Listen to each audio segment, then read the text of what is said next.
What's up, guys? Welcome back to the Create the Courage podcast. This is a show where we dive into the art of chasing your dreams, leveling up your skills, and most importantly, taking charge of your life. I believe that nobody is coming to save you. It's up to you to create the courage to step up, take control, and shape your destiny. As this is a journey I'm on, each episode I chat with people from all over the world and all walks of life in the hopes to learn how they create the courage in their lives. And today, my guest is a man I've been following for a while now, as he's been giving me guidance and reassurance long before we ever had this conversation. He has amassed a large following on his Instagram account, Dads Don't Babysit. Be sure to check that out, where he mentors men from all over the world on how to navigate fatherhood, be more present, and make strong connections with your children. I thank him for taking the time to come on and chat with me today and share his story. So without further ado, here's my chat with Nate Feathers, Dads Don't Babysit, a man that definitely represents someone who creates the courage. Mate, thank you for being here. Thank you for joining the Create the Courage podcast. Thanks for being here, brother. How are you? Absolutely. I'm glad to be here, man. I'm doing great. I'm doing great. Thank you. Awesome. Look, I've been following you for a while on Instagram, and as I'm sure many people do, because I know you've got quite a large following on Instagram, and I have lots of things that I wanted to talk to you about. But I guess the main reason I wanted to talk to you, mate, is just how you speak about fatherhood and being a parent. And Yeah. as someone from all the way over the other side of the world, Yeah. I'm sure you get this all the time. Um, the nuggets that you drop on Instagram, whether it be stories or actual posts, I take it. I absorb it and take it. So I just want you to know that as we get into it, even though we've never met each other until today, but when you see people online, you feel like you get to know them a little bit. Well, I can tell you've definitely influenced me with some of my parenting tactics. So I'm super excited to talk to you, brother, about being a parent.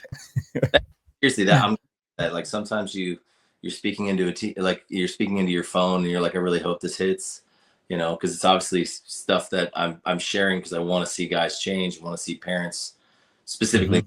better dads. And so that helps me, that encourages me for sure. And Well, it definitely does. thank you, man. Definitely does, mate. I've watched so many now of your clips, and I thought, oh, which one do I want to bring up with him that like really resonates? And one right off the top of my head is when you're holding your little one, and she's crying, and you're talking about being present and still. And I've tried to hold true to that when my little one gets upset. I just feel like that's just one of the best pieces of advice I've ever heard as a father, to be still rather than react and want to solve the issue. I don't know. Have you had many other people come back to you and tell you that that's really helped them? Like, I just love that one. It's so Yeah, simple. yeah, that Um, one, that's one that I just shared it again. I feel like it really, I was like, wow, this is something that I probably need to hear again. mhm. The thing that you got to remember too is I'm sharing this stuff, but I'm also living it. So it's not like every time Mm, Eyes or any of the other ones cry, I'm doing it exactly right. And so mm, sometimes there's stuff that I need to be reminded of.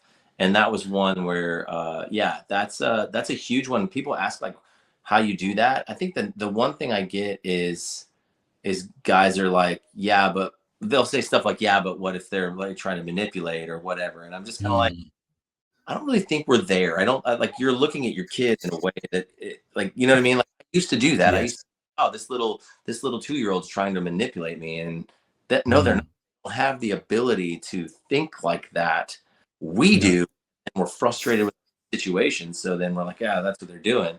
The truth is she's just having a hard time. And Yeah.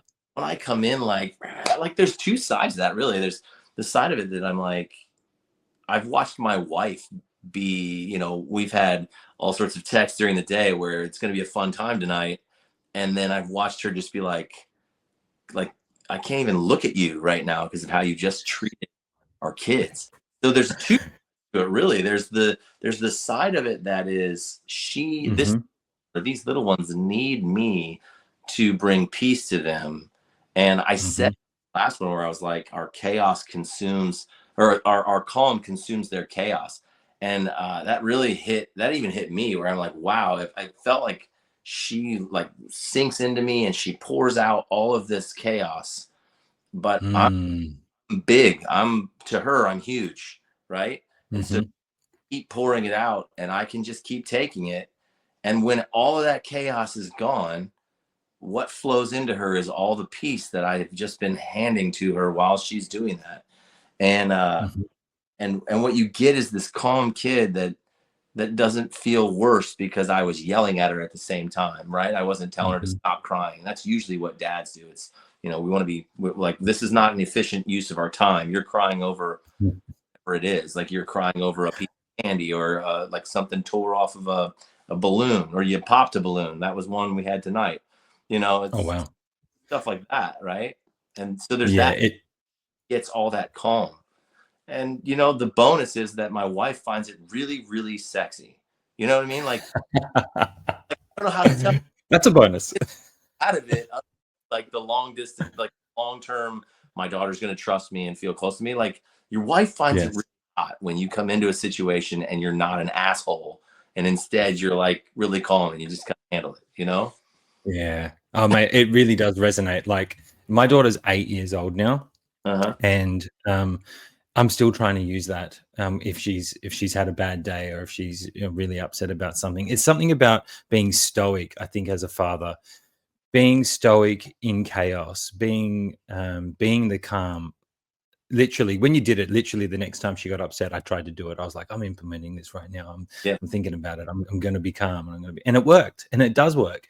And then it's like, you're right. You absorb all of their energy that's coming out. And if you can take it in and just let them feel that calmness, it really does calm them down, as opposed to quit your whinging, go to your room, or I don't want to hear it, or I'm too busy, or whatever it is. I think those responses are someone who's not present, and dealing with a lot of stuff, who just can't handle. Like, I feel like if you're showing your child you can't handle the emotions, how are they going to handle the emotions? That And I think, that's huge.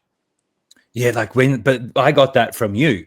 From that made me Your video made me think that, like, it led me down that path of thought, of getting to that point of being like, yeah, like, if I'm chaos and I can't handle it, and she's seeing me and like lose my emotions, how is she going to calm her emotions and do the thing that I want her to do, and calm down?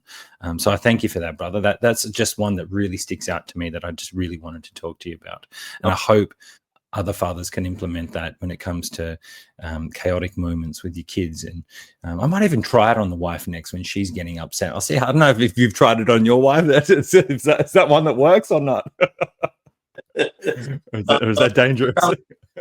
Like, don't you try that shit on me, like. It's like, shh, shh, shh, calm down. Shh. Yeah, well, my daughter taught me a little bit more about that, in the sense that, because sometimes we're trying to talk to them and walk through stuff, and I noticed Mhm. one night when she was really having a hard time, that every time I started talking, she would get louder, and so then I just stopped Mhm. talking and I just held her, and so my daughter taught me something about just like not talking too, and it's not in a bad way, but just in Mhm. of like, oh, that, like, every time I'm trying to say something, she feels like she has to ramp it up. So I'm just gonna let her go, Mhm. and when it's over, it'll be over. I think the thing that's hard for us as men is, again, we like efficiency and productivity and stuff to make sense. Mhm. And sometimes I'm like, all right, I'm gonna give her 5 minutes. Like, guys can do that too. We'll be like, I'm gonna give her 5 minutes. Well, what happens when it's 5 minutes and 30 seconds and she's still going, right? Mhm. Then Yeah. you're getting frustrated, where you're like hitting the time, like, come on, I gave you 5 minutes. What kind of time do you need? And Yeah. I really think that the more we can give our kids that time, like you said it beautifully, right? Like the way you put it, I won't say it exactly the right way, but like, if I can't handle her chaos, then like, really, who can? And she can't either. Mm. But really, what we're teaching them too is that, okay, well, I'm not supposed to do that. So I now Mm.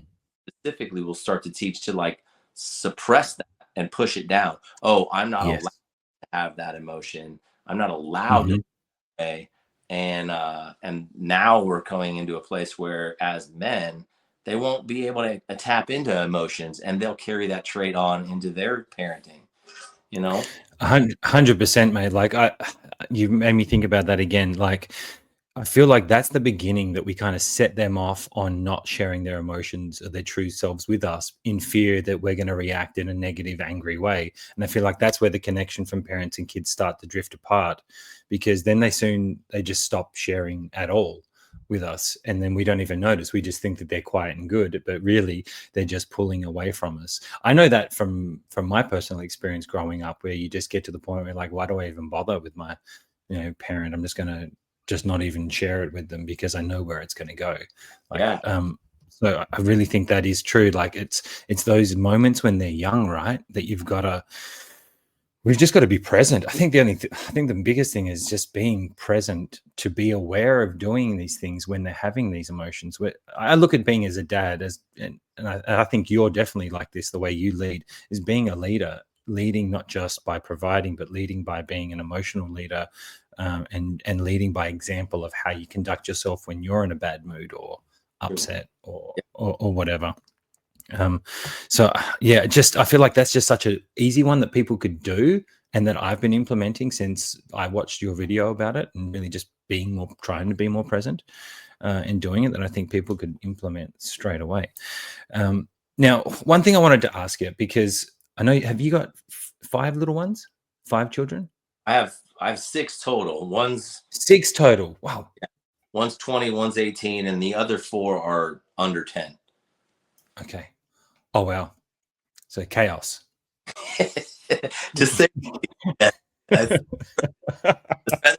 circus all the time. That's what it is. Yeah. Have you got a shield by the door? You got a Spartan shield by the door for protection or anything like that every now and then? I can imagine. I've got one, and I'm like on my toes all the time. So I can only imagine the juggling that you must have to do for all the different personalities and everything. I'm sure that'd be giving you plenty of lessons that you can be sharing with everybody. You're living it. You are right. You are living it. That's probably where it all started. Is like, oh my gosh, like they're all different. Like every time it's something, like the principles are the same, but Yeah. interaction is always different, because none of them are the same. I can catch all 6 of them are completely unique, which is so much fun when you realize that that's what's happening as a parent. You're like, great, I tried this and it totally worked. I'm going to do that again. That doesn't work at all. Awesome. Oh, it definitely teaches you a lot more. You got more knowledge and wealth of, you got to remember maybe who you're dealing with. Who am I dealing with today? Okay, this person likes this way. I can imagine. Now, my wife and I, we had to do IVF back in the day. We couldn't have our little one naturally, unfortunately. And at one point I thought it was out of the cards for us. But when it happened and we were able to make it happen, I still wasn't ready or sure of what being a parent. To be honest, I never thought about being a parent my entire life.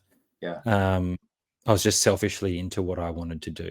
But Yeah. I have to say, mate, when my daughter Mila was born that day, and I held her, and the first time I held her and did skin to skin and cut the umbilical cord and all that, honestly, mate, my life changed forever. And I've never been the same person ever. I just want to ask you, when did that happen? Like, you said you were, 2 different dads, a dad before and a dad after. When did that change for you? Was it with the birth of the first one? Did you always, I guess this is a long way of asking a question, but did you know that you always wanted to be a father and a leader like that? Or did it kind of come upon you when you were in it? Like, how did you get to where you are with that, I guess? Yeah. Well, it's been a complete evolution, honestly. I thought the same way. I don't feel like it's selfish. I just don't think that we grow up. Like, I grew up just you get married, you have kids, and you do life. Like, that was the normal progression of life for me. So kids were always something that was in the plan, but they weren't planned, if that makes sense. They'll come along when they come along, but like I was not sitting there thinking like, oh, I can't wait to be a dad. That wasn't the way that worked for me. When my oldest was born, it was like the worst timing ever, really. I was living for a year doing like language studies and ministry in Costa Rica, and we like 40 days into that trip, and I'm like, this is not what we were supposed to be here for. But we were also there, we just stayed. We're like, well, we'll just figure it out. And so he was born in Costa Rica. Oh, But wow. I do remember we almost lost him like 8 weeks in. Oh There was my God. marriage, and so my wife at the time was put on bed rest and all this stuff. So it kind of just started to shift for me in the sense of like this stuff's coming along. I will say that I can still remember. I've seen the video of when he was born, and like they kind of zoomed in on me. I had this horribly long hair and looked like a complete idiot. I actually at one point thought I was her because he was skin to skin, and I was looking down, all my hair is down, and it's just embarrassing. Um, Nice. but I remember being so excited. I'm looking at him, and I'm overwhelmed with like, you're my kid and things like that. Mm, All of those things started rushing in. But I also had never planned on being a dad. Like I didn't sit down and start thinking, oh, well, I need to know what that's like. I guess I just assumed mhm, you have a kid and now you're a dad and you just do what you're supposed to do. The mm, that is that we all parent the way we were parented, and I I can't say I have this fantastic relationship with my dad. And so mm, the switch came when Zeke, my oldest, was way older. I mean, I remember when I sat down with him and Amelia is my 18-year-old. We sat down when Finley, our third, was getting ready to be born. And I said, listen, you're going to see me do things different because mm. I'm different. It's not because I love this one more than I love you. It's because the dad you had when you were little was not the guy that I am now. And so it's all going to be, Wow. so please don't assume that I love you less. Understand Mm, I've grown and I'm different. And then it happened, mm, when Zeke left for college, I got punched in the mouth, really. Like that hurt. I mm, down after we took him to college, and I had the life flash before your eyes, only it was his life flashed before my eyes. And I felt like it really sucked. Like I really was like, mm, I could have been so much better, and now I can't get it back. I can't go back in time mm, and say yes to the things I should have said yes to and be more happy and laughing and playful. I can't do that, and I'm sad about that. But I also had at the time I had four more kids, and now five. mm. I was like, I'm not having this regret when the next one leaves the nest. I'm not doing it. And the truth Yeah. in that moment and that weight, like they say that, what is it? Discipline weighs ounces, but regret weighs tons. That's what. Mhm. And so I remember thinking, no man should feel what I feel because this is awful. And if I can share my story about this and the journey that I take to just change it, uh, Mm. anybody can learn from that. I will happily give it to them because nobody should feel this way. And so there's been a lot of changes along the way, um, Mm. from first birth to sixth birth, for sure.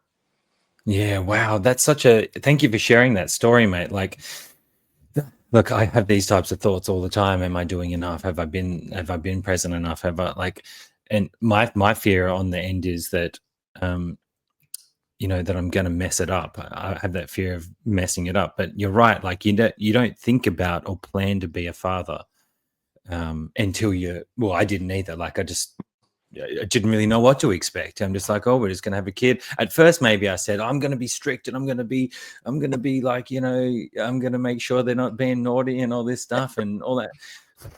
Well, that all went out the window. I'm an absolute, I can be a pushover at times. Yeah. Um, yeah, I'm like, yeah, we're best friends. We're definitely best friends. Well, you had a daughter. A daughter, yeah, 8-year-old daughter. In my opinion, daughters change us completely. Like you could have sons and be one way, and then have a daughter, Yeah. and it's I feel like they change our hearts completely. I mean, Yeah. it's crazy. So I'm not surprised. I'm not. You're like, I'm gonna be Yeah. strict, like daddy, and you're like, I'm the opposite of strict now. I'm the complete opposite of what I thought I would be, yeah, and I'm happy for it. yeah, And I'm glad I didn't have that. But as soon as I held her, yeah, like I just said, it's so hard to explain. Everything changed, and my yeah, whole life became about just wanting to be with her and be in her life. Some would even say that, oh, well, I don't know. I don't know how to get to this topic, but I look at how other people parent a lot too, and I see how kids are being raised, especially when you go to school and you see other kids and how their parents are and all that type of stuff. And it breaks my heart sometimes seeing how some kids have it. And I never thought or noticed any of that before I had my little one.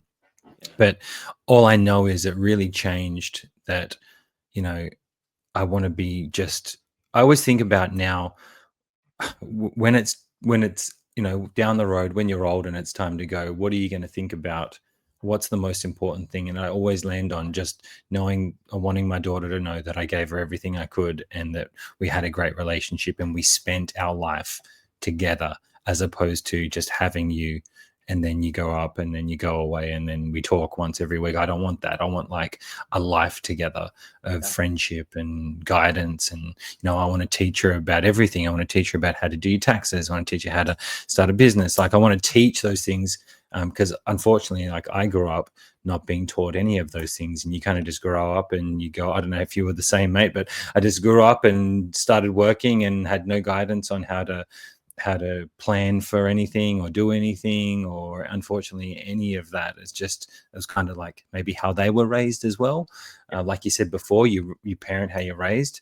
So I don't know what it was in me that made me want to make the change and change it. I honestly can't tell you, other than it was when she was born, everything changed in me.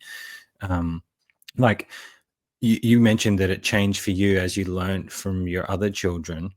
Like, what was the realization like when you was it just the fact that you'd just been in it for so long, that you've been parenting for so long, you just thought new one's coming, I feel like I haven't done as good as I could have done with that? Was it that, or is it just more taking the lumps and the lessons as they grew up and how the relationships came about, I guess, that pushed you that way? Yeah, I think well, this does come from parenting the way you were parented, right? I think Mm, unless you make a choice. That's the thing, is I think that we will default to how our parents raised us unless we look mm, and make a choice that's different, right? And so mm. raised like, and it's so funny because sometimes I worry that my dad will hear these and be like, "Oh my gosh, he sounds like I beat So him." do I. My So do dad, I. I worry about it too. yeah, my dad did not beat me or anything like that. I cannot ever remember with my mother if she was ever like, I've had this conversation with my brother. I'm like, do you ever remember mom being even mad? The worst she Mm, got, like we were in a drive-through line at like a McDonald's, and it was like 5 minutes instead of two, and she's like, "What is taking so long?" And I looked at her, it's like, "Mom, it's fast food. We're 5 minutes." Like that's probably the worst I heard from her. So he was so my dad growing up was strict and his Mhm. dad was strict, so there was more to that. And so I would say when I got spanked it was from dad. But that's Mm, that I didn't get beatings and I wasn't abused, in my opinion. But I mm, will say that that is how I parented. But I wonder if mm, there was like frustration from not being in living the life I wanted at the time, mhm. if there was anger behind all that. And so some of that came out in my, not just my parenting, but my punishment, because that's the way I look at that now. That's not discipline to me. That's, you did something wrong and I'm going to punish you for it. And Yeah. that to me, and I say this with strength, but that's bad parenting in my opinion. So I Yeah. would, that I don't know if that was the way it was for my dad. I just know that that's the way it feels when I look back on how I parented, specifically the oldest, Zeke. And Yeah. I remember I spanked him the last time I ever spanked him. The cry that he cried haunts me to this day, because I Wow. feel him almost decide that he hated me. And like in Mm. the cry, I felt him basically feel that, think it, just drive it into the cells of his body that he hated me. And Yeah. he would not what he did, but I don't think it was, I think it was just the reaction to all of that. And I'm like, I never spanked him again. And it makes me sad that I even took him there, right? Mm. And so I Yeah, that's look, the fact that you can relive that for me, like that's hard, mate. That's a dude, tough it's to go through. awful. He let out this cry, and then he like pushed air past that cry to like a level where all the air was out of his body. And I felt it. The room felt hate, and it was awful, Mhm. awful. And so, yeah, so making like that was something that I just understood spanking to be that way, but maybe I did it wrong. You know what I mean? Mm, I did it with more frustration than my own. I don't know. All I know is mm. when I look at it, I go, that is not, in my opinion, the way I want to parent or the way I would advise anyone to parent if Yeah. in the future you want them to come around. Because Mm. I've heard You it. wanna have them in your life, Yeah. right? And I do the same thing you said. That's really what it is. If you go all the way to the end of your life, I tell this with guys all the time. When we talk about parenting, I go to the full end of your life. Like, I know that most of us want to, like, we want to die in battle, like last stand, kind of like, rah, that's fun. And women want to die like with my family around me. But let's just take that and let's just say you're on your deathbed and all of your family is around you, or Mhm. they're not because you were a dick, right? Yeah. And that's the thing is I looked all the way at the end and was thinking to myself, I want all of my children to want to be around me. I know Yeah. thinking about starting a podcast. I think I'm going to call it Raising My Drinking Buddies, because Nice. I really want it to be talking about how like these are the people I'm going to want to spend the most of my life with, right? And so Yeah. I want my sons and my daughters to call me and say, "Hey, we're coming over. We know that Thursday night is taco night or whatever." And we're just like, "Yeah, like you come here." I'm also the guy that's going to go to them. Like I've already told them. I'm like, Yeah. if you go away from us, that's fine. You just need to know I'm coming to you, right? I'm going to come Yeah. see the grandbabies, because I'm actually one of those guys that I'm not even, I guess my if my 20-year-old and my baby and I are out, it may look like it's grandpa, dad, and son when it's really just dad and two sons. That's how far apart they are. But Yeah, wow. I think about it and I go, I want my grandbabies to call me and be like, Pap, I wanna go hunting, Yeah. or the cabin, or can we come over? And I just be like, yeah, I'm coming to get you. Whatever. Is your dad coming? Who's Yeah. coming? Right. That's how I want it. Yeah. And I get to the end of my That's life a and them all yes. say, like, stand around and just talk about the great things that we experienced as family. Not that I was a great guy, but that they experienced what they experienced with me was like, we always knew he loved us. We always knew he'd protect us. Like, and Yes. when you fall back from that, sit down with your 3-year-old and think about that. What do I want Yeah. my feel when they're 37 or 57 or 87 and I'm on my deathbed? I want them to want to be there. And now I'm going to Yeah. add that for this 3-year-old because I'm implanting all of the things that make him want to be around me. Yes, I completely agree, mate. I actually think about that probably more than I should. Um, I think since becoming a father, I just worry more and more as I get older. I'm always worrying about, oh, I got to be there for her. If anything happens to me, I can't be there for her. Yeah, I can't live with that. yeah, But I do think about, like, I think about the meaning of life and what's it all about a lot. And I always just land on, I feel like when people get older, from older people I've seen, they always just want company. yeah, You see it a lot with people that don't have anybody and they have carers. They just want company. yeah, Well, I want the company to be the love of my life, which is my daughter. We're the first men, especially as fathers of daughters, we're the first men that they love, right? I got that from you. I'm pretty sure that's from one of your posts, but I stick with it. I'm just yeah. parroting things that you say. I'm walking Sure. around parroting things, but truth is truth, right? That's how I look at it. So I'm always thinking about, I don't know if I'm sure, I think you've mentioned it before, but you have moments where you're like, you're busy and you've got stuff to do and you're trying to work. And as men, we want to provide and we want to go and do things and go to battle and make things happen. Like I have dreams and aspirations that I want to chase, and Yeah, doing this podcast is one of them. And sometimes it'd be like, Dad, can we do this? And I'll be like, I can't do it right now. I've got to do, I've got to do editing, or I've got to do whatever. right. And then I just think to myself, that voice comes in and goes, you want her to be there when you're older, right? And one day she's not going to ask. She's not going to come and say, Dad. And then I just feel guilt. This guilt just comes in, and I'm just like, oh, geez, I Yeah. gotta, okay, I just gotta put it away and go roll around on the floor and play fight. But it's so hard to, not go too much. Sometimes I feel like maybe I go too much in the other way and I forego doing other things because I'll just devote all my time and attention to her. And then, I've had people tell me that's not healthy either. You can't just devote all your time and attention.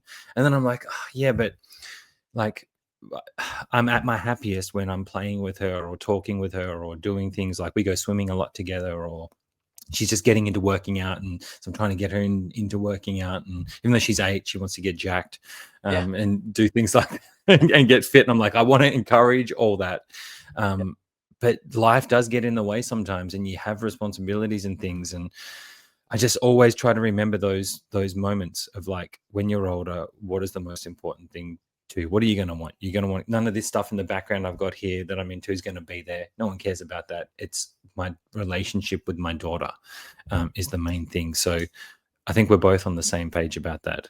It's just, it's, as a father, it's the juggling balance, isn't it? Like, how do you juggle? I'm amazed you've got so many children and you're running a successful, like, Instagram. We've got tons of followers who follow on there. You got lots of people who are probably messaging you all the time. You're doing podcasts with me. You're wanting to start another podcast. How do you manage your time? How do you do it? Like, I'm struggling with one. I don't know how you're doing it with Well, with six. the beauty is that they do tend to like hang out a lot with each other too, right? So my 20-year-old, he moved out. He's actually getting ready to move back in, which I felt like I had to hide some crazy excitement when he came and he was like, "Can I?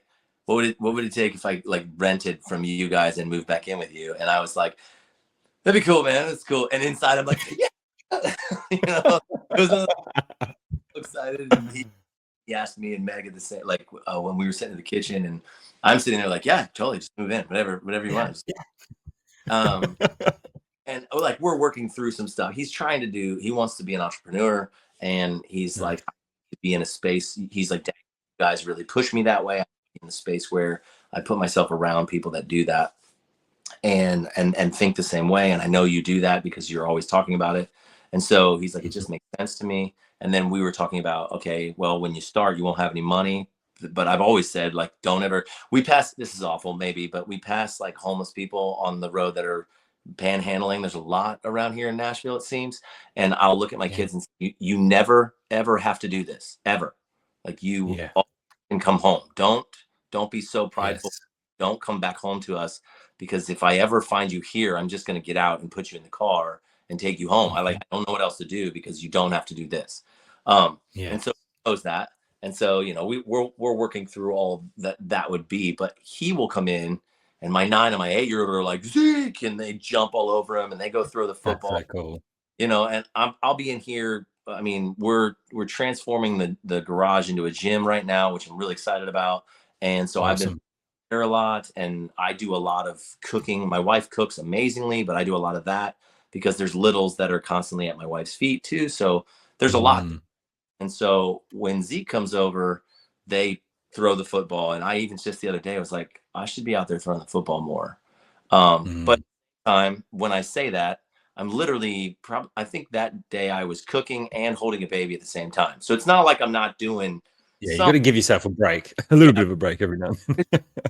the whole way through. Like, dad guilt is a real thing. I think that every dad that hears this and every dad that is out there can say, yeah, every time I'm at work, I feel like I should be at home Mhm. with my family. And when I'm at home with my family, I feel like I should be at work providing more for them to have the life that I want them to have. And Yeah. that's just the balance of life, trying to figure out how to do that. Um, Yes.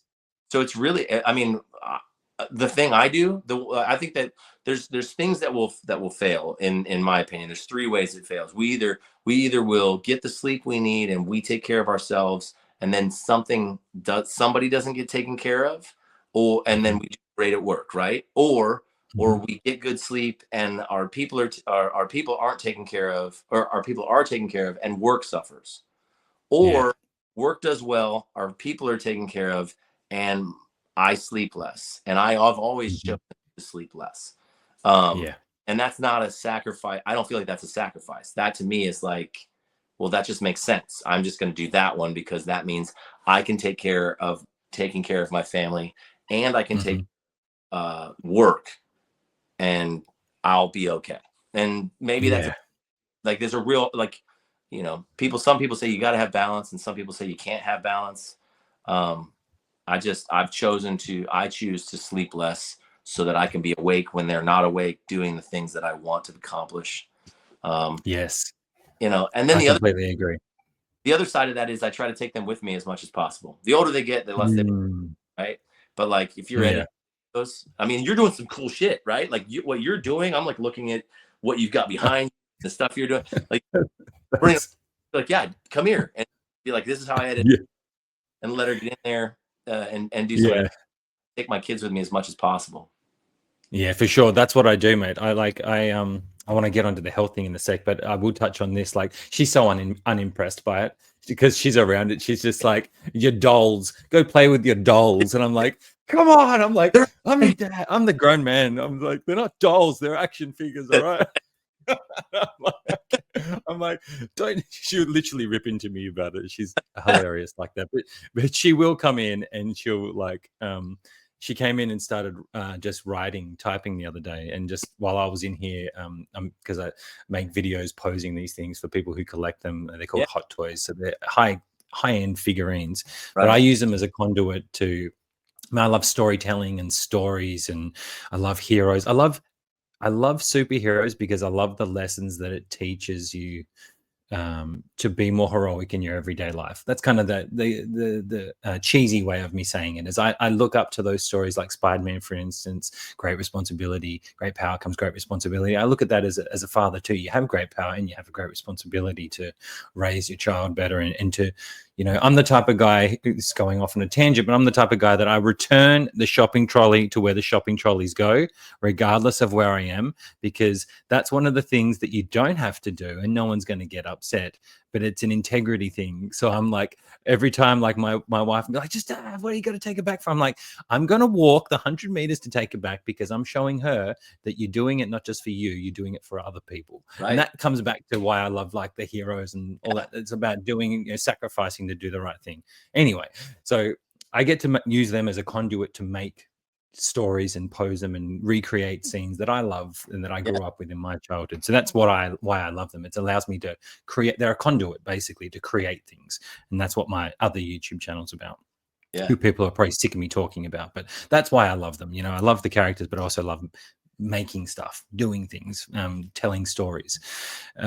So she's starting to get into telling stories. So she started actually writing a story the other day, and now she'll come in here and sit in here maybe and tell her own stories, or she might start record herself and she'll play in a little kitchen that she has, and she'll talk to the camera like she's making dinner for them or doing things like that, which I just love. That she's like embracing my world of Yeah. being creative. Being creative, I think, is one of the joys in life. If you can allow yourself to be creative and do creative stuff, it just brings so much joy to you. And to see my child following in my footsteps like that, actually, I do love that. So that's one way I get to spend extra time. But like yourself, I just take it with me. Like, we'll just go do stuff together, or just wherever it is, she's kind of by my side. We'll just go. We're a team. Like, I don't know if this is healthy, but me and my wife, like, we'll go do date night with her. We go as a family, Sure. and we just do that. Whether it's healthy or not, we just do that. Like, we just take her everywhere, and it's just kind of how we've always rolled. But that's one way that I try to do it. But that's just with one. You've got like six. So how you do it? Like, I bow down to you and your partner. Just have magical skills. Um, I did want to touch on the time with health and fitness, because I'm a believer too that you get up early. Like Arnold Schwarzenegger used to say, or as he says, sleep faster. I like that one. I always used to use Yeah. that one. Just sleep faster, right? If you need 8 hours, sleep faster. So like 6, if I can get 6 hours, I'm good. And those extra 2 hours, I can go do me time, Mm-hmm. or whatever it is. Used to be working out, funnily enough. I used to manage gyms over here. So Okay. I worked in the gym industry for 10 years. I love CrossFit. I love UFC. I know that if you still do CrossFit, I know you still do that, right? I love all that stuff. I haven't been looking after my health for the last 3 years, unfortunately. but I've started getting back into it. At one point I got to like nearly 10% body fat. I was feeling great, looking good, feeling good. And then I kind of just let it all go. So I'm on that journey of coming back, trying to get my health back. But when I used to do it, I would do it at 4 or 5 in the morning. So then I could be, present.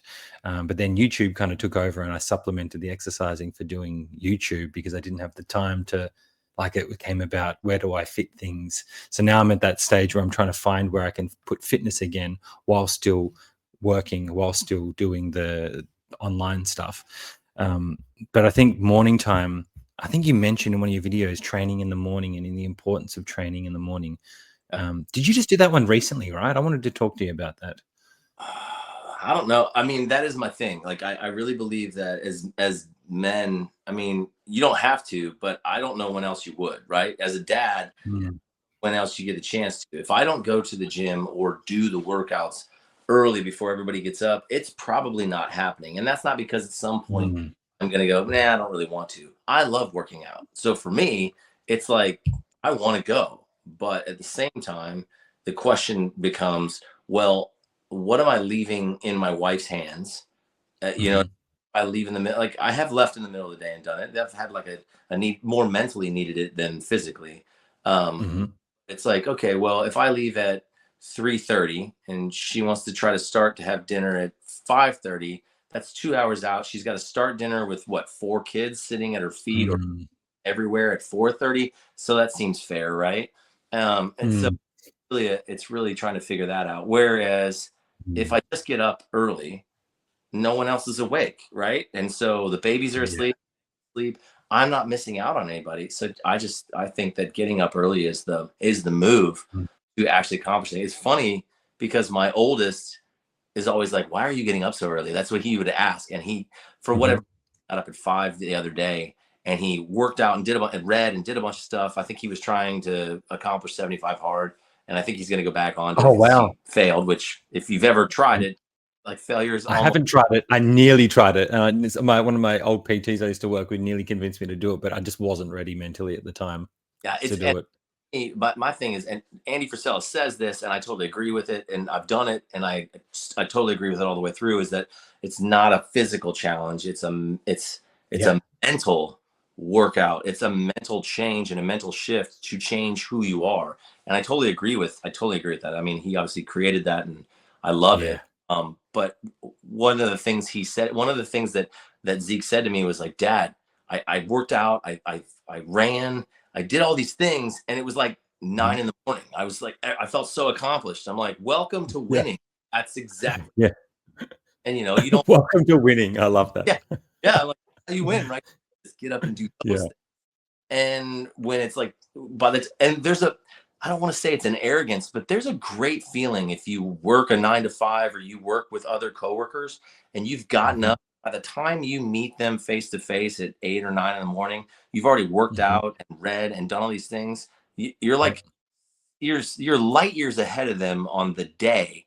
And if you've done Yeah. that for a while, you are epochs away from them because of how much you've been working. And I just keep saying that to him because he's 20. And I'm like, 20-year-olds Yeah. are not doing this. If you do this, you will be light years ahead of the people your age. So just keep at it. Especially if he wants to be an entrepreneur. I think Right. that's 100%. I think that's the change I need to make again. Is I've just been toggling with it for so long, right? I've been like, I used to work out 4 in the morning, 4:30 ish before, and then I would always feel so great. I would listen to a podcast, get the Mhm. workout in. I had a gym at home, even though I worked in a gym. Because I trained in the morning, I would do it at home, right? Right. So I didn't have to go and then come back home. I could be there for when my daughter would wake up. So I've kind Yeah. of like molded it around that. But then as YouTube started to take off, I'm like, oh man, that's like the quiet time where I can record and do that. That was the mistake I made. Lesson learned. I'm 42 now, so I'm like, I need to get it back. I've got a rower here now, and I've got Olympic rings and all that stuff. And I've Yeah. started. I try to row 10Ks. Whenever I row, I do 10Ks, 10 kilometers, which I don't know in miles. I don't know if you guys do it by miles, but it's maybe like 20 miles or 21 miles or something like that. Yeah. 10 kilometers. I I'm can't really quite exactly remember how it uh, works out. Um, I think that's right. no, correct. If 5K is 3.1, so 10K would be like 6. Oh, Okay, maybe 6 miles. Yeah, I've got it around the wrong way. Yeah, so 10 kilometers. Uh, and then so that takes me about 50 minutes to an hour. So I'm like, okay, if I can get a row in at the minute, I'll row and I'll listen to either my audio book or a podcast or something that I want to do. So I'm trying to like kill two birds with one stone. That's kind of why I like rowing, because I can get some content in that I want to absorb whilst I get a workout in. I think I'm going to go body weight stuff when I get back and start doing more push-ups, pull-ups, and just ease my body back into it that way before I start hitting the weights again. I do like a lot of calisthenic stuff, so I want to get better at that. And by no means I'm no good. Like, I'm unflexible. I need to stretch. I need to spend, I think, a couple of weeks just stretching so I don't snap anything. I feel like I'm going to snap something if I do it again. But Well, I wanted, man, I wanted to. Sorry. easy stuff. I've seen guys that can do It's stuff with calisthenics. I mean, you can look like a ball crazy. gym if you can do some serious calisthenics, man. Yeah. So I think calisthenics for me right now means maybe push-ups, pull-ups, sit-ups, and maybe like nothing crazy, Yeah. or some rows on the rings, maybe some rows on the rings or something like body weight squats. That's probably where I'm at right now. I think, but I'm excited about that journey. And like, side note with that, I made a commitment to part of my geekdom is I want to cosplay as Spider-Man. So I actually want to get a suit. And one of the reasons why I want to do that is because I think it'd be cool to do like Halloween, and I could then maybe do kids parties and things like that as Spider-Man, which would be cool. But also, there's nowhere to hide in a suit like that. You've got to get shredded. You got to Yeah. get in shape if you want to wear something like that. So I need like a motivator like that, like a goal to Mhm. get to. So that's like my current goal, is to get in shape at, in my 40s, to get lean enough where I can confidently show off the midriff, Right. and not feel like a dad bod, which I think I'm Yeah. currently. I'm like a skinny fat right now. I've got like skinny everywhere, and then just like a little bit of a pouch that I have there from too many chocolates. Too many of my daughter's chocolates, I think. I actually got in trouble. Crazy story. I got in trouble. She put a sign in the fridge saying Mila's only, like, on all the things that I'm not allowed to touch because of all the treats I was sneaking. I'm like, Dad tag? I don't understand. Have you not taught her there's a dad? I'm not doing a good enough job. So yeah, she's threatened me. Don't do it again. Don't take my sweets again. So like, that's a good motivation too, to get back in shape. That's so But one thing I've noticed that I kind of want to do this time, that I wanted to ask you about, and you kind of mentioned it with Zeke, is I want to do it with my daughter. I want to get her into health and fitness, and like, I care about nutrition, and know quite a bit about nutrition, just having worked with fitness people for so long. It's easy to know it, but to follow it is another thing. But I'm trying to implement that with her. Is that something that you do? Like, do you think you'll get Zeke training more with you? And is that something like, when would you implement that with the little ones, just talking about being active and being healthy, or being, conscious? How do you handle that with little ones, I guess? Because that's something I'm trying to deal with now. I don't want to be too strict and make her overthink it, but I also want her to be conscious about being healthy, and um, just understanding what food is and what are good foods and bad foods. yeah. No, we talk about that all the time already. I mean, my Okay. with Zeke, I don't know when it was. I want to say he was like 15 or 16. I started really getting him into the gym, but I think that came with being a teenage boy and trying to get teenage Mm. girls' attention, right? So that was an Yeah. easy. It's really easy with the boys. Be like, yeah, muscles have a tendency to draw attention. Yeah. Let's get you in the gym and I'll show you how to do that. So, but the beauty of that is, man, I told him, I said, I'm not changing when I go to the gym. So if you're coming with me, you're going with me at the time I go. And when he Nice. do that, we're talking, I was at the gym by 4 a.m. So I was up at 3:50, would throw the clothes on and be at the gym by 4:05. And he would Yeah. meet, or we would work out before the CrossFit workouts. And then we would do Nice. stuff as well. And I mean, we got so much time where we just got to talk. He talked Mm. to girls and stuff that just starts to open up, even in the midst of, like, I mean, you know how it is. If you're there talking with friends and you're there, like, you're gonna chat. And so it Yeah, just made yeah. a place for him to talk to me, and there was nobody else around. And I loved that. In fact, when he Yeah. was, Dad, I just can't get up anymore and do that. Like, I was so bummed. So it's Mm. see him wanting, that's kind of the route he's taking, is to going into personal training and helping people with Oh, nutrition. wow. Yeah. And so I'm really excited that, because once he turned a corner where he's like, he started to pay at a gym, and he made this decision where he said, I have to pay enough that it hurts so that it forces Mhm. me to go.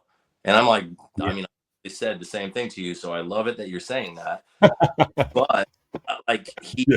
I mean, I've seen massive, like, I'm literally, he'll come in and when he leaves, I look at my wife and I'm like, is he bigger than me? I'm like, I need to get him. I'm young for him to be already catching me. That I can't have that. I got to ramp that up. You got to step it up. Yeah. It's more protein shakes. Yeah.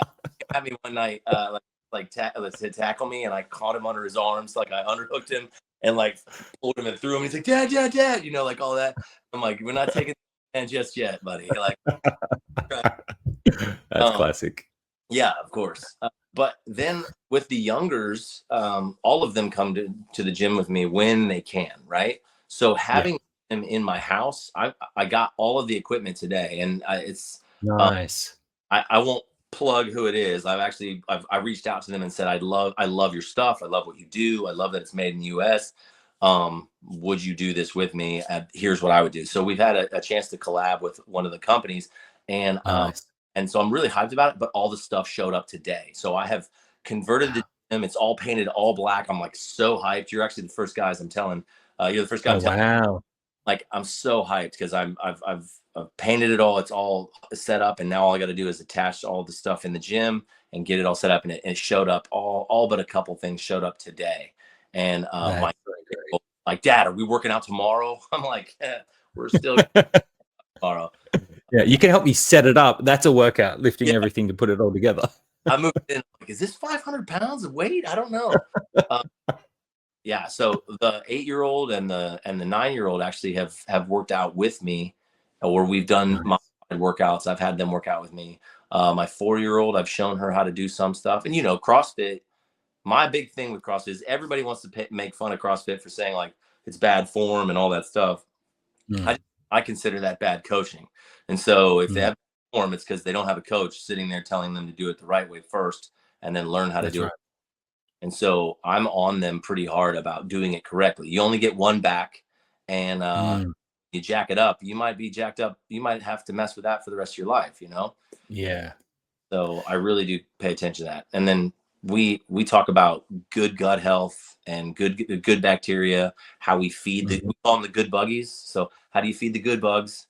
What feeds the Yep. bad, right? And I That's mean, so good. yeah. So we're doing that now at 8 years old. That's Mm, Mila's 8. yeah. Yeah. Yeah. I mean, I think you're fine.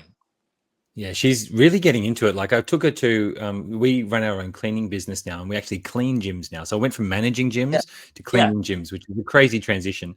Right. Um, but I just saw an opportunity because having managed gyms, I kind of knew what I liked or didn't like with cleaning crews. So kind of we use that to our advantage, my wife and I, to go and then just clean it and do our own thing. I actually prefer cleaning them than managing them. I don't have to deal with as many complaints, so that's good. So she still complains, but not as many. Yeah. So I'm still around the gym, industry. So we clean an F45 over here, and my daughter was like, I want to go do one. So we took her to go do it. She'd never done an exercise class ever. And she came out of that buzzing. I was so proud. Like, she looked like she wanted to quit like 15 times during the class, but she stuck to it. She smashed it. She came out and she's like, she was so like hyped up. And as a dad, I'm just like, yes, get into health and fitness. Love it. Just yes. Because I didn't grow up like that. I didn't get into exercising until later. So I'm like wanting her to do it, but wanting her to find it, Yeah. or just be an example that she wants to do it rather than be one who like forces her to do it. And then she ends up resenting and binging Right. on other things or whatever. So I think we're doing a good job of that. But the Yeah. fact that she loved doing the class and loved working out and doing all the squats, now she's bragging about she can do more pull-ups than the boys in her class. She's always flexing on me. Like, I'm like, oh my God, I got possibly a little athlete here. And then she said to me literally the other day, Nate, she's like, you looking flabby. You need to get jacked again. And I'm like, oh, oh. It's Well, just like the pain. I'm like, oh my God. I'll be honest with you. I have had, like, over the last 6 months, I've been out, right? And Yeah. so some of the things around the midriff have changed for me as well. And Finley, my 9-year-old, has done the same thing. He's like, Dad, you need Oh. to get in the gym. And I'm like, you need to get, how about we run fans, that kind of thing. So, but Yeah, it hurts, doesn't it? It's a good yeah, motivator, though. It's a good motivator. She literally looked at me the other day. She's like, "You can have that, but my chocolate, eh?" And I'm like, "No, I guess not. I guess not.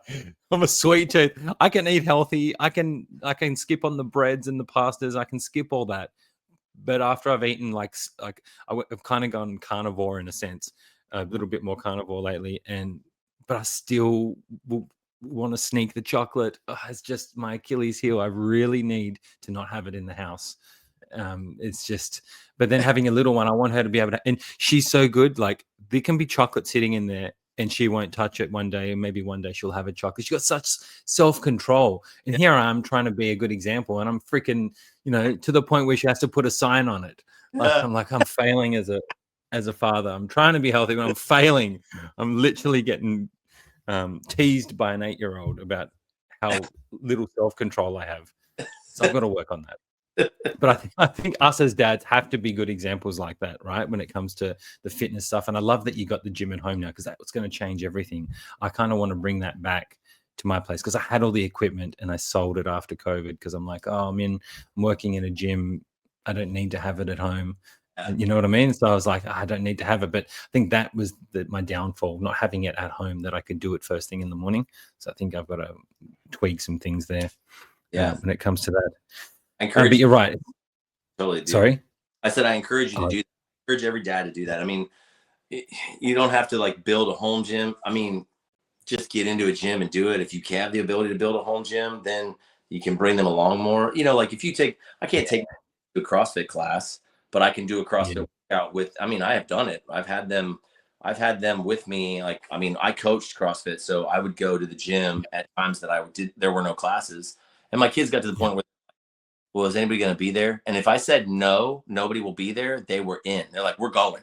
Because they know the whole run of the gym. They got the ropes. I mean, Finley would set up his own circuit and do everything while and so they get into it, and you're like you said, you're the example. That goes all the way back to holding my daughter and letting her cry, right? Example all the way. Our self-discipline is what disciplines our children. I say that to God, because it rings true in every aspect of life. My physical fitness will show, my discipline and my own physical fitness will teach them how to do that without me having to say words. The way I eat, they're going to eat the way I eat. The way I care for them, like if I want respectful children, I have to be respectful to my children. If I want kind children, kind to them. And to think that we're going to raise children that are respectful because I make them respectful, or I'm going to make you mine. You know what? All compliance in your face and hatred behind your back, in my opinion. That's the way it was. Yeah, 100%. 100%. I see it, mate. And it really breaks my heart. I see it. I don't know if you feel this with people in your life, but like we have, people that we know in life, and I see how they parent. I just think to myself, I'm like, don't you see that hurts them? Don't you like, it just, and you don't, haven't confronted anybody about stuff like that, but I just think like, pay attention to your kid. Like I'm showing them more interest than what they're into than you are.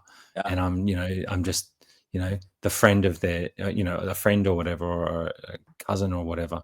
And it breaks my heart. And I wish, I really do believe, and I think for your son, Zeke, as well, like if he wants to be an entrepreneur, health and fitness has to be like, I think health and fitness, okay, I'm going to draw it back and bear with me.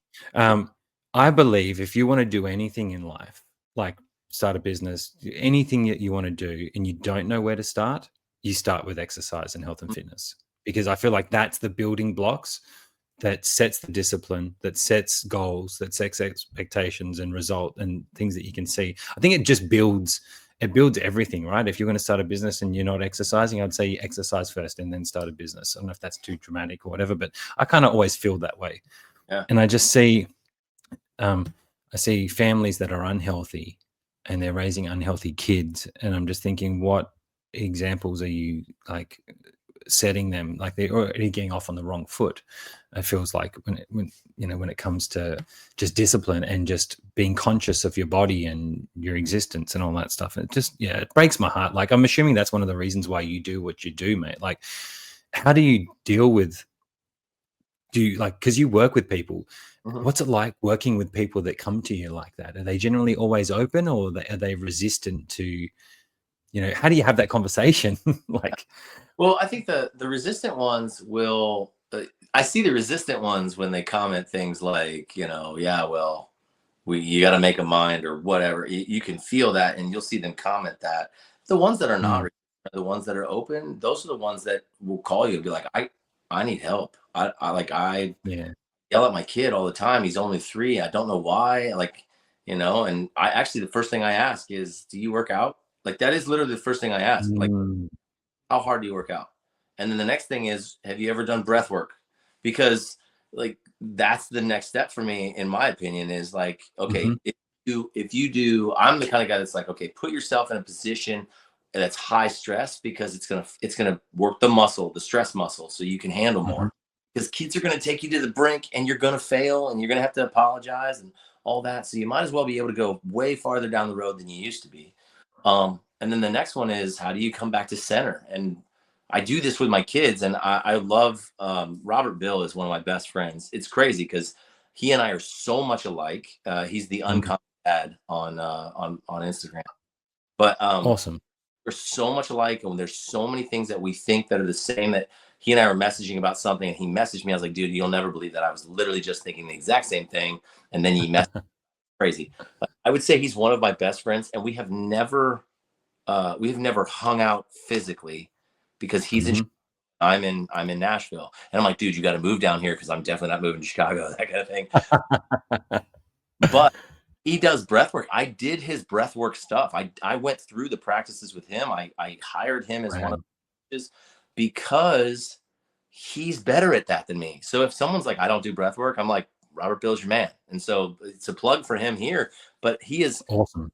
He's a guy that I trust. That's the thing, is that he's not just a guy that is one of my coaches. I see him as one of my best friends, and I trust him with other men to say he will help you if I can't.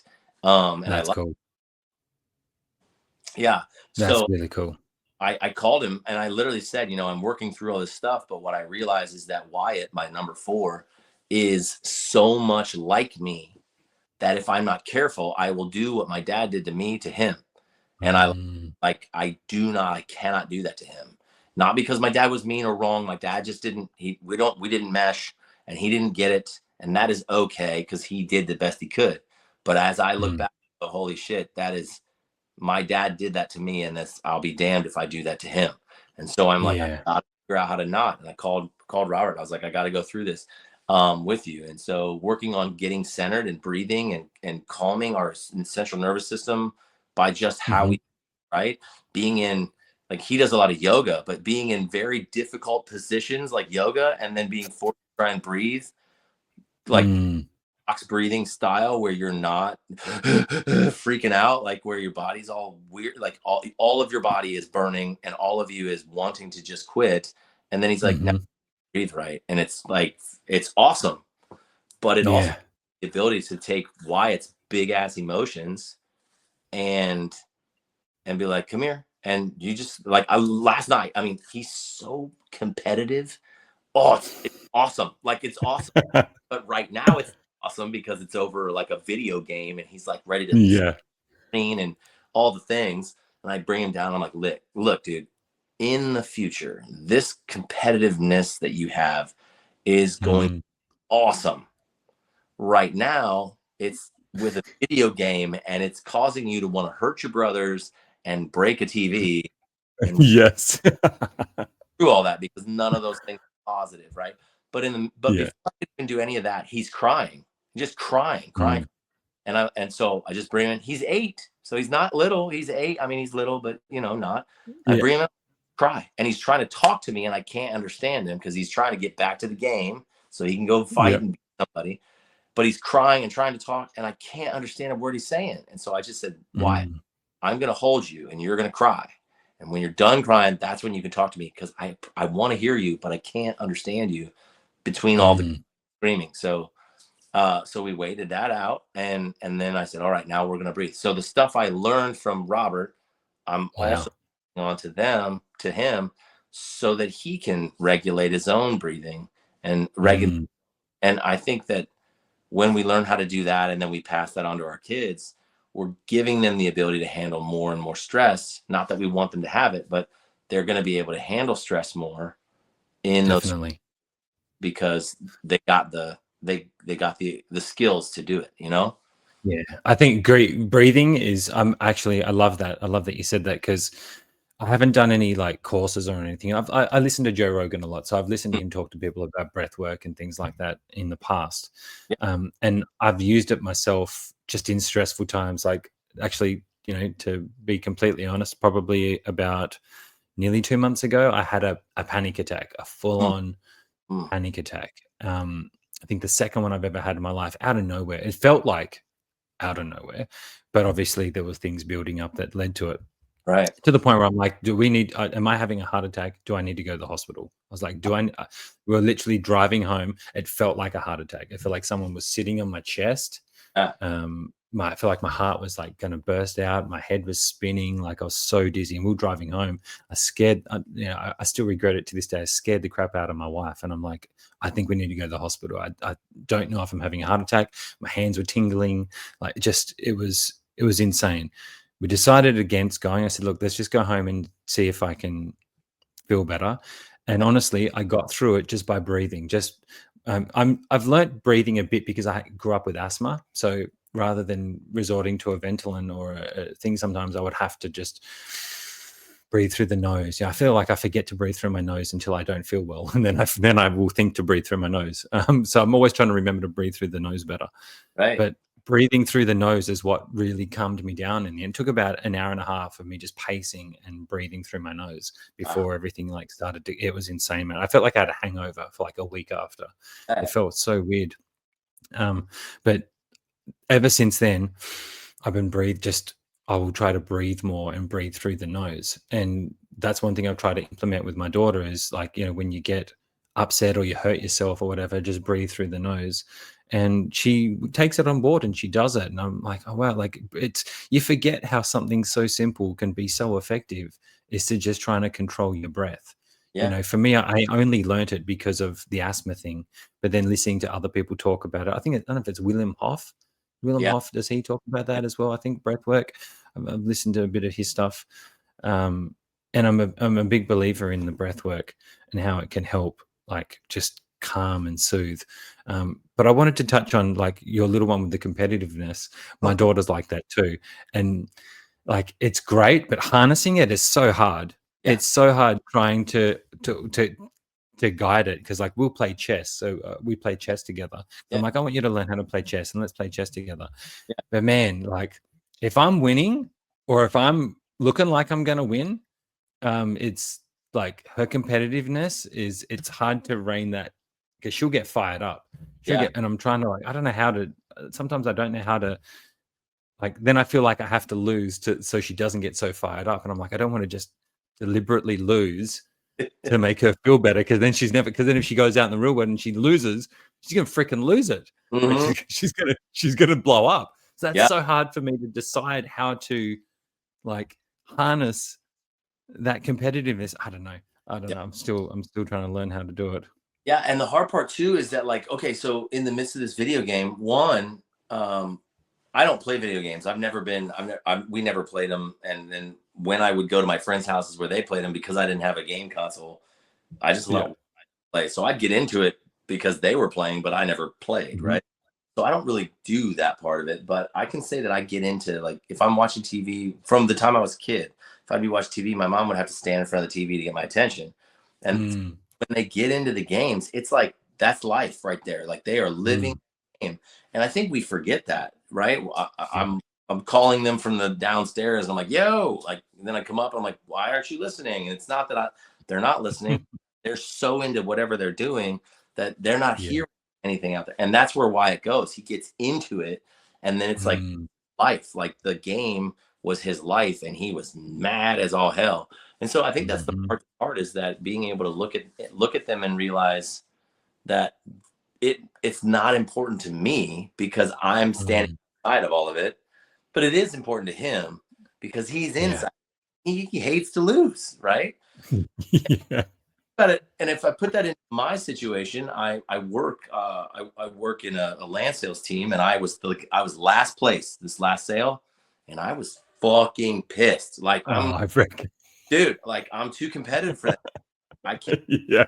And I'm like, oh well, he gets it honest. He just happens to care about a video game, and I'm caring about making money. Now that doesn't make one wrong and the other one right.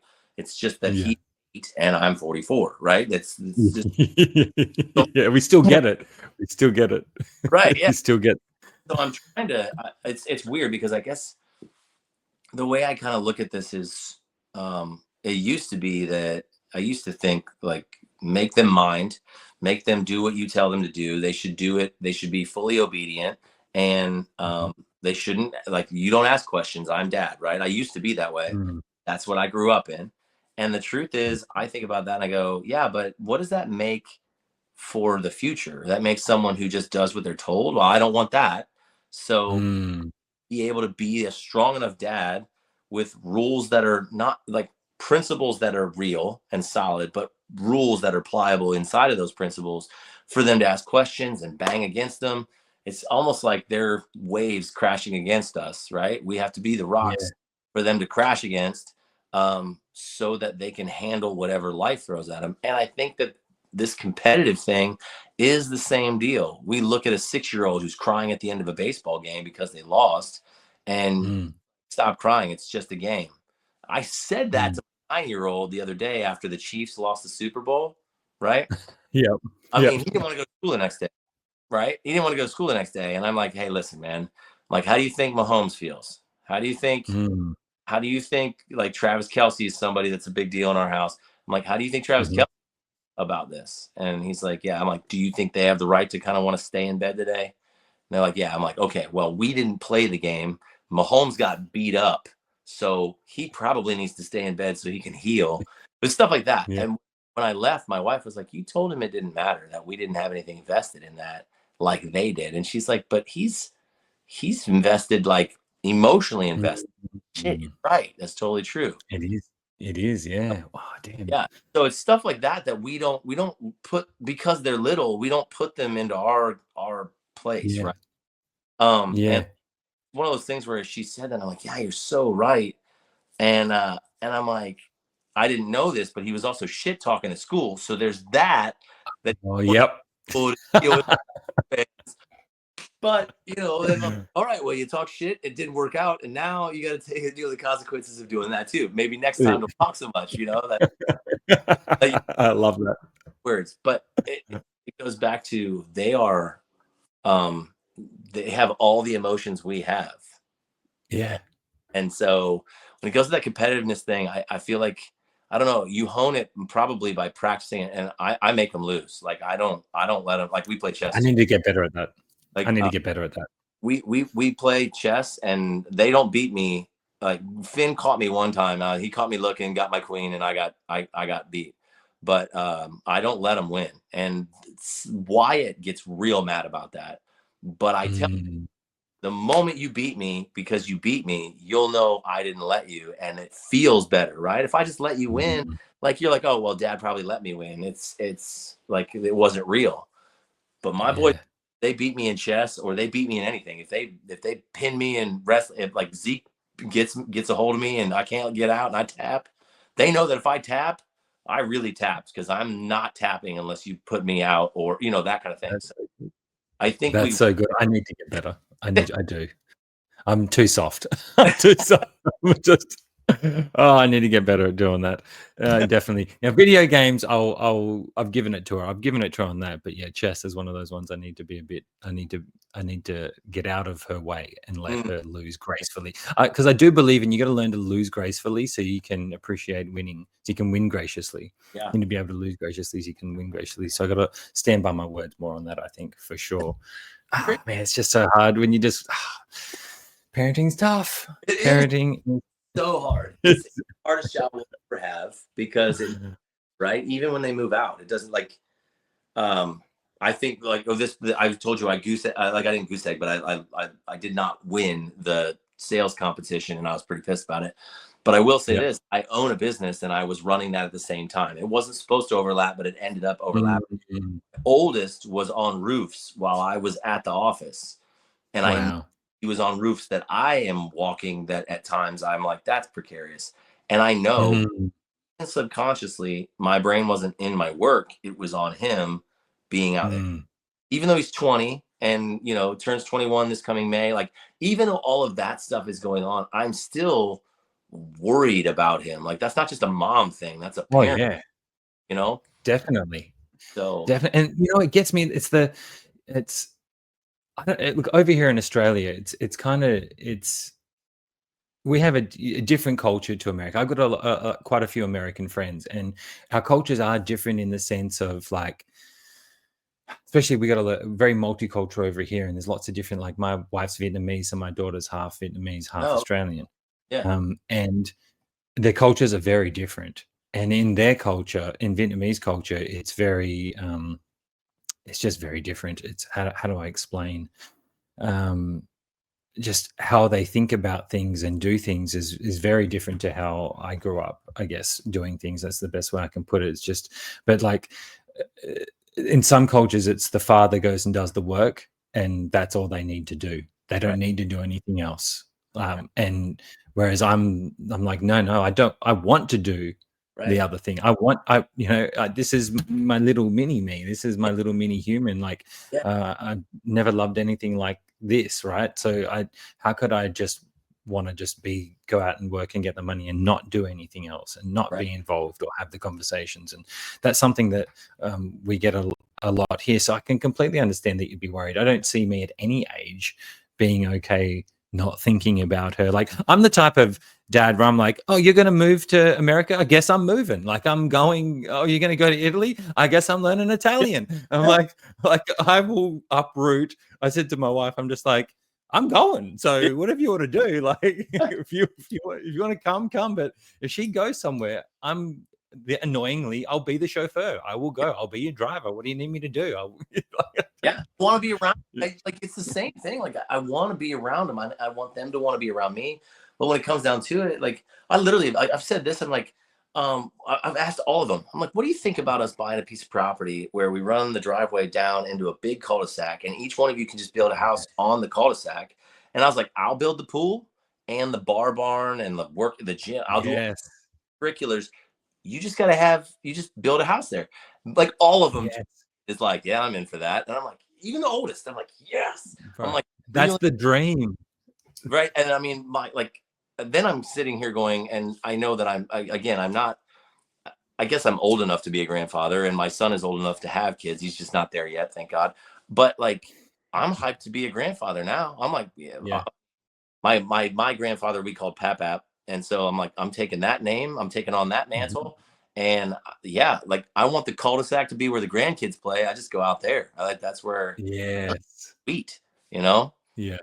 So you have the same dream as me. I want that. I just want, I'll be the babysitter for the grandchildren. I will do it all. I'm not babysitter because dads don't babysit, but I'll be that guy. I had to tie that in. I will be that guy. Right. That's 100% how I feel. I definitely want to be like that. It's so good to talk to someone else who thinks the same way, about being a dad, because I have to tell you, I don't talk to a lot of people who are that into talking about wanting to upskill. I feel like being a dad, you have to be willing to upskill. I feel like a lot of people just don't think about upskilling in it. It's just like, it's just a thing that you are, rather than a thing that you can get better at or do good at. Like, I don't know. I don't know why I think like that. Maybe it's because I listen to yourself and I've listened to other people, but I feel like it's like it's our biggest job, and it's one that we should always be upskilling in, right? Like always constantly learning. Yeah. I guess yeah, I'm sorry, I totally interrupted you. Go ahead.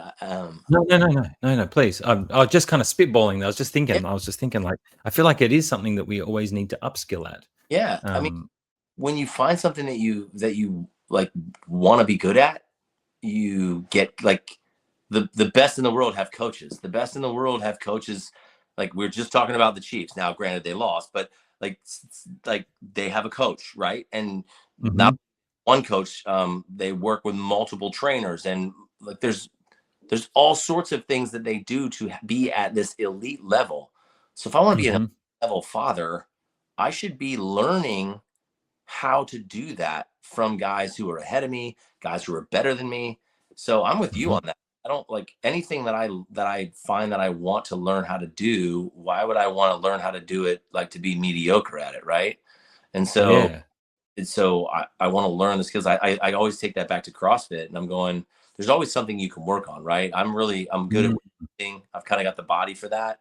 But I'm not a gymnastics guy at all. I got to work at that. And so I'm always watching videos and talking to my coaches about how to do certain Mm. things, getting tips from the guys who can do different things that I just can't do. I'm like, how do you Yeah. swing? What do you do? Like, it's the same thing. It's just in fatherhood. I think that you see, when you do it with CrossFit and like movements and becoming better at skills like that, it's like, oh, well, I don't know how to lift right. So I'll take the advice of Mm. somebody who can lift. But when it comes to being a dad, it's almost like there's an ego and it's almost insulting. There's so much Hmm. ego in it, like, oh, well, that's my kid. You can't tell me how to raise my kid. Well, I can tell you that what you're Yes. it's going to make you not have a relationship with your kid when you're older. Is that what you want? Right? It's that kind of thing. Yeah. You know, 100% agree. 100% agree. I feel like there is that.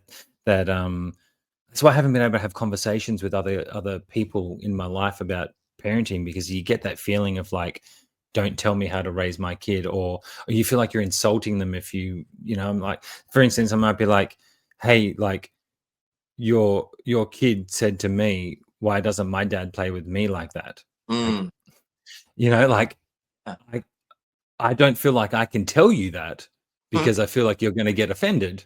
You know Sure. what I mean? Like when I would love to be able to, I don't think I'm there to have that conversation. Like I don't know if I have the courage, I guess, to have that conversation with them yet. But like I feel like it is very difficult to have these types of conversations with other men, especially Yeah. about maybe shortcomings or things that you notice. Because then you think, well, maybe I'm not around them all the time. Maybe they do great things other times, or I don't know, like it's such a fine line. And the fact that you get in there and you actually have these conversations with people, it must be it must be draining. Is it draining, or is it more fulfilling to have these types of convos with people? Yeah, it's more fulfilling. I love helping people. I'm kind of a teacher at heart, and so it's enjoyable when guys like you said. I started implementing that, and I love hearing that.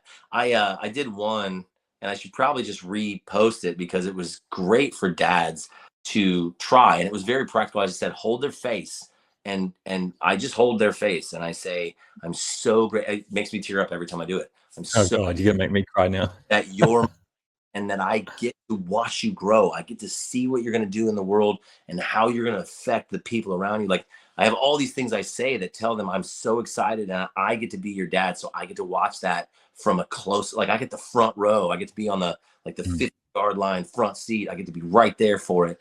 And I posted that and guys came out of the woodwork on that one Wow. saying to me, I did this. And I said, tell me what they do. I'm like, you're going to see it change their soul. The beautiful part is it changes, Mm. right? It changes every dad who does it. It changes their soul towards their children in a way that maybe they didn't have before. And I had so many guys, Mm. like I did that one time and I watched their face light up. It changed how I see them. It changed how they see me. It changed how I see me. It's great. Like, and so for me, when people start to get it, I get excited. Mm. I want is to when Yeah. somebody catches what you're talking about and they experience it like you've experienced, like that's exciting to me. And it's the juice that makes you go, I can keep doing this, you know? Yeah. Wow. So that kind of leads me to the next question. That's a perfect segue. I wanted to ask you, what's the goal for your coaching on Instagram? Like, have you got goals where you want to head with this? Are you wanting to make it bigger? Like, is there anything that you're implementing to reach more people? Like, or do you feel like it's just growing naturally and you're okay with that? Like, being that you're doing all these other things, like, have you got specific goals that you want to do for coaching? Yeah, I do. Parents? I really would like to offer. I started to try and offer it in like a community setting, and Mhm. it's hard to do that for guys. I think guys, if they're going to do a community, they need to do it. They need to do it not digitally. They need to do it actually physically. Mm. Um, I think women can do that a lot. Social media proves, in my opinion, that women are more active on that, but that's something that they Yeah. do. I don't think men are less social. We're just social differently, right? And Yeah. and so I think that men. I've been saying this even more recently. I feel like men, when we suffer together, is when we start to build a brotherhood, right? And so for me, Mm. some kind of connection that way. And so I'm working, Robert, Bill, and I have been having this conversation with a couple other guys about how do we do some kind of retreat that gets guys connected and then keeps us connected to them. So we're working on that. I want to, Mm. we started to think about doing it virtually. I think we're going to stick with like the first couple virtually and then see how we can get it to be in person. But I want to see Mm. that happen. I really, because I love hanging out. Like it's all already in my head. I'm like, I see guys saying that their lives have been changed, and I get to hug them for that. Right? Mm. I'm a huggy Yeah. guy, all of that stuff. I'm a But I'm like, hugger too. all right, now we're gonna do some jiu-jitsu, and I'm gonna choke you out too. Like, right? Like I'm gonna hug you really tight, right? Like that kind of thing. Um, so where guys suffer together and then build up of that. I told you I was going to start the podcast. That's the goal for this. Mhm. Get the podcast going. I started a book and I pushed that on off because of like honestly because of financial stuff where I had to focus more on work, and so Yep. we still do a full-time job while I'm doing this stuff. So it's and people are like, why aren't you monetizing? And I gotta be honest, people have reached out and been like, we want you to like promo this and affiliate market that, and if I don't use Mhm. it, I want to do that, right? And so Yeah. I've reached out to some people that I've said I want to do that. And if they don't want to do that with me, that is okay. But I don't normally just take on stuff. And then you That's probably good. need a promotion for me because I don't do it. And so Mhm. for me, it's like, that's a slow go for me because I'm gonna pick somebody that I can say, I'm going to be with these people for years, not just for 5 minutes. Yeah. So yeah, podcast, book, and men's retreats. But I really would like to do the coaching thing. And I have friends Mm. that you can't do this, don't do that. But I'd really like to do it for free. I'd like to just be the guy who can like I don't know. I don't know. I'm the guy that's going to wear holes in my shoes because I'm going to buy my kids shoes. Or I'm going to have pants Mm. a little too tight because I grew and I'm buying my kids clothes. And I think there's a lot of Yeah. guys out like that that need what I do and need what I'm willing to give. And Yeah. although I do think that there is something with, like Zeke said, I need to pay for it because it needs to hurt. There is Mm. also a point where if I can do that for free and you can still feed your family and still do other, and maybe you can pay for a gym membership, then let's do Mm. that. Get you in a gym, I'll help you there. You can go to that place, and then we'll help you on the coaching side of things for free. I think that's just to show that look, that mate. That's just because you're a good person, right? That already tells me that you're a good person, that you want to do that. One thing, I think all those are great ideas. The idea for a retreat, I would so be in on something like that, to go to Yeah, a retreat, because I think suffering together, it's like, when people go through, when men go through war together, or they go through like the training for war, or they go through a really difficult time doing something together, that they create those bonds, and that's where they can create connections that last a lifetime. So I think yeah, retreats would be an amazing thing. yeah, The only thing I would say on the free side is, sometimes I found, because I've been in gyms and sales and stuff, I've done a lot of sales in the past, and I used to train people on sales and lead generation. And one thing that I learned over the years from that is that if something's free, people might not always value it. right, But with what you're doing, I get it. Like, I get it. But on the other side, I'm like, sometimes if it is free, like we would give free passes out all the time, right? And then those people would never come in. But as right, soon as we would say, like, pay $7 for 7 days, they would come. right. Because, And they, you know what I mean? It's so Yeah, weird, like, because I'd be like, "Oh, just give a free month here, free month there. Come do this, come do that," and they'd never do it. But if yeah, you go, you could do a month for $30 for the price of 1 week. Those people, the percentage that would actually show up was drastically different to the ones that you gave stuff for free from. yeah. Whether to say that that's good or not, it's just something that I noticed. But you're a good person, and that's why you want to do it for free. So I completely get that. Maybe something where they could donate something would be a way to alleviate, and then they get to do something, and that way you get to feel good about it. They've donated for something, and Right. and then you get to help them for that. Or whether you work with a charity to do that would be awesome. I don't know. Yeah. No, I definitely think the podcast. I've got a good friend. His name's Jack Nofel. He's in. He also does some fatherhood stuff. He's a good guy to follow as well. But Okay. he's like, Nate, you got to charge. He's like, and you need to charge a lot. And I'm like, I really struggle with it because I make money doing a job that I enjoy, and I make money with a Yeah. business like that kind of stuff. So it's like I'm not gonna say I don't need the money. I could do it, but it's just one of those things where I'm like, But he's so funny because he's like, no, he's like, you need to charge a lot of money. And I'm Yeah. like, Yeah. The salesman side of me says that too. It's like, you got something valuable, you should and you'll probably get people more invested if they do. But I don't know, it's a tough one, yeah, especially when you when you think that way. I think the podcast is a great idea too, mate. I think I want to hear a podcast from you. I'd be definitely listening to that. That'd be when I'm doing a row. I can just see it now. I'm doing a row, listen to you, pump me up, get fired up. I could see that happening. I dig that. I could definitely see that. And the book, oh man, I think a book, if you can do it one day, Mm-hmm. a book would be sick. I think you've got a lot to put into a book. Thank you. And I think it would be good for a lot of men to. I mean, I'm an audiobook guy. Mm-hmm. So you got to do the talking for it. If you Yeah. do it, you got to do the speech. I think that's the way to do it. Mm-hmm. But man, I'm excited for your goals because you've got a big following on Instagram, and I think that should show you that there's a lot of people who take stock in what you say. I know I do. So I think the fact that you're not monetizing and doing all that stuff because that's not who you are, I think that's admirable. And I think with that, in time, things will come anyway. The things that you want will come. Yeah. The right things, the right things that will come. I've seen so many podcasters and they'll be like, this mental health podcast I've listened to, and then you do an ad for gambling. And I'm like, you're talking about, wait a second, what? you're talking about mental health and then you're doing ads for gambling. Now I know they probably pay you $10K a month to do that ad, but that tells me that makes me go skeptical hippo eyes here. That makes me think, that's not good for your mental health. Gambling is not good for your mental health. I actually stopped listening to that podcast after that. Actually, that kind of put me off it, unfortunately.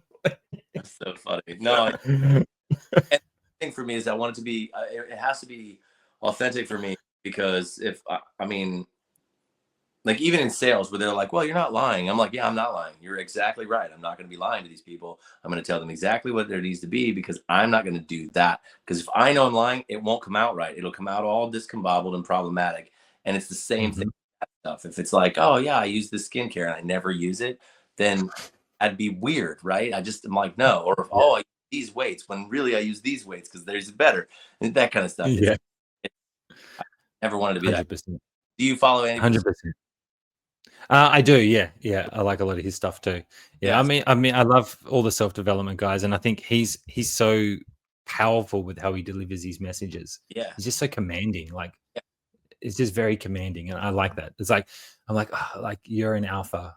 Like if I look at that and go, oh, you're so alpha, basically. all right. No, I can admit it. On the podcast. But I mean, he's instantly wealthy and all the things, and he can pay for that. And that's awesome, especially it could be at that high level. But I agree with that. It's like I don't want to tote stuff. Like I don't want to tout stuff that I don't use. I don't want to tell you to use this brand of the X, Y, and Z when I don't want to use it, and I don't want to be told what to do. I don't feel like it would go that direction for me. But it's also I want it to be. If it's something I use, I definitely will tell you about it. That's kind of thing I feel about it. I would do that anyways, whether I was paid or not.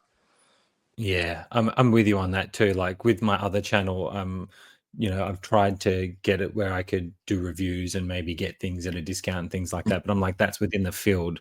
But only if I would use, like, sometimes there's other sellers and things like that who are dodgy, and I'm like, I'm not going to do anything with the dodgy ones because I don't want that coming back on me. Like, it's too much mental anguish knowing that if you're lying about something, it could come back on you. I don't want to deal with any of that. I'd rather not get the deal and feel good than get the deal and be panicking that something's going to come back and bite me in the ass. Like, I think that weighs on you, especially if you do it a lot. I think that could weigh on you big time and throw you right off. So I'm with you on that.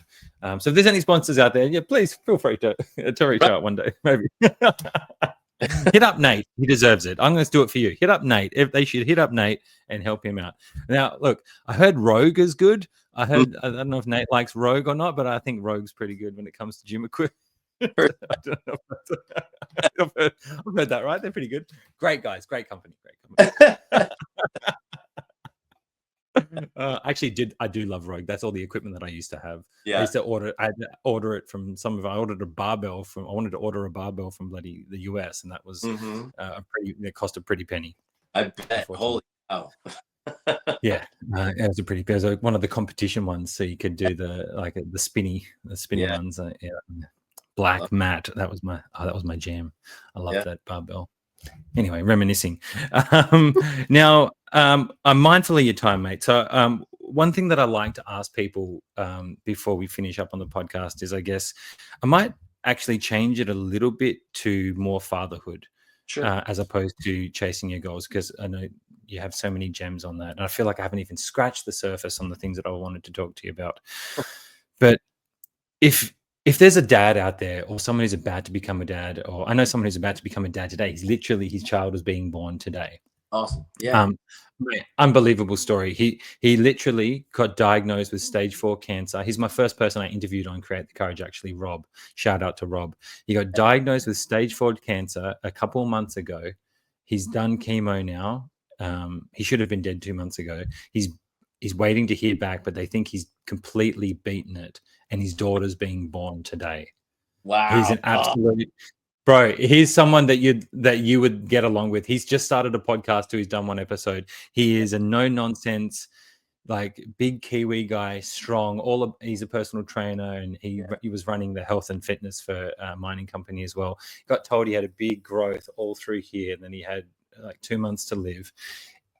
The mental toughness on this guy, I got more upset than he did. I'm like here, like having panic attacks and crying, and he's like, "It's all good, brother. We got this." Like, that's literally how he talked. He goes, "We're just going to smash this, bro."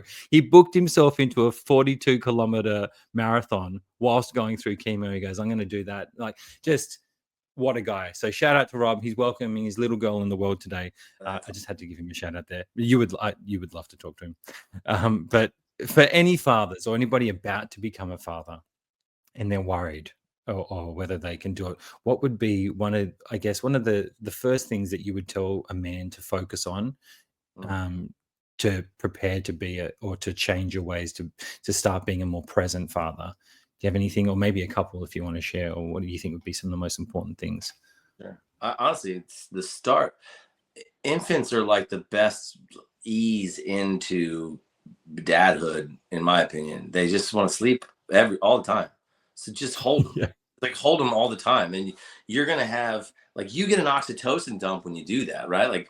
Like physiologically, it's fantastic, because when you hold them, you start producing oxytocin. So you bond with them tightly. Well, that's going to make you want to, like, be the best you can be right there. Right. So I'd say you possibly can. Don't listen to anybody that tells you to put them down. Like, that's do it. Those people that say, "Oh, you're spoiling your kid," you're like, "Goddamn right, I'm spoiling this kid, because I only get one shot at this kid." I'm gonna do it. And so I'd say, like, hold them as much as possible from the physical side. And part of that will be relax. Just, I need to tell myself that all the time. But if we dads could just pump the brakes, breathe, and relax, we'll do so much better.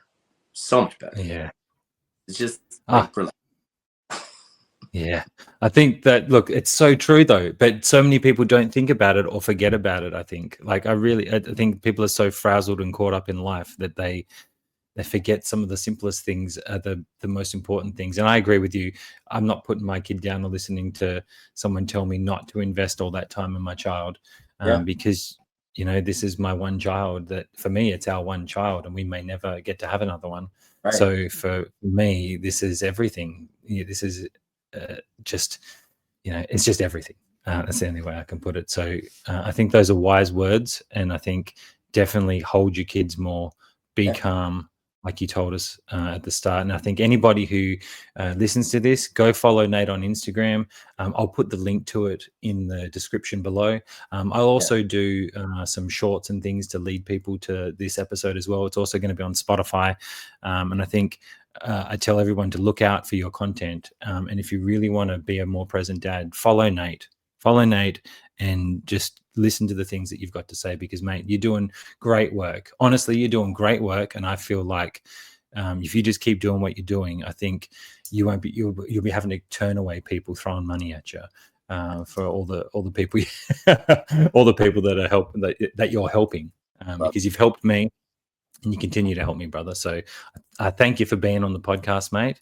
And is there anywhere else that people can follow you, that you want to let them know where to follow you? Or is it just mainly Instagram? It's mainly Instagram. Once we pull the podcast and get that going, it'll be on YouTube, and I'll have more shorts on there. I've been throwing some of the Instagram stuff I've done, I've been putting up on YouTube just to kind of get my mind going that direction. But yeah, once all the podcasts are, I'll do the video and have it up on YouTube as well. But right now it's on everything. So Instagram is where I'm the most active, but it'll be active on YouTube as well. Fantastic. I'll make sure I go and subscribe to that straight after this, because I wasn't following you on there. So I'll make sure I do that. Again, brother, thank you so much for your time. I feel like I'm feeling energized to put some things into work, especially when it comes to being better for my daughter, when it comes to sneaking those chocolates. I'm not touching the chocolate again. That's it. That's right. I mean it. I mean it. She's never going to tease me again about eating her chocolates.